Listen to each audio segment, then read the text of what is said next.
అమ్మా అనొక్కసారి పిలిచి నమస్కారం చేస్తే చాలు, వెంటనే నేనున్నాను రా బిడ్డా అని అమ్మవారు కాపాడుతుంది. మీకు నేను ఒక మాట చెప్తే మీరు ఆశ్చర్యపోతారు. ఈ శ్లోకం ఎంత శక్తివంతమో తెలుసా?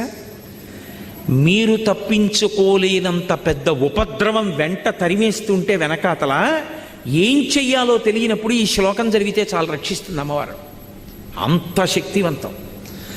చండీపరదేవత అనుగ్రహం అంటే అలా ఉంటుంది. అందుకే చండీ చరణవు అని చండీపరదేవతని స్తోత్రం చేశారు శంకరాచార్యులు వారి ఈ శ్లోకంలో. అటువంటి అమ్మవారి పాదాలు పట్టుకుంటే సంస్కారవంతం చేస్తుంది మనస్సు. ఇక్కడ మీరు నన్ను ఒక ప్రశ్న అడగచ్చు, ఏమండి ఒకవేళ అసలు కోర్కెల మీద వ్యామోహం పోక, అసలు వ్యామోహం అనేటటువంటిది పోతే కదండి ధర్మబద్ధం చేసుకుందామన్న కోరిక. ఆయన అలా చెప్తాడు కానండి, ఏడాదికి ఒకసారి వచ్చి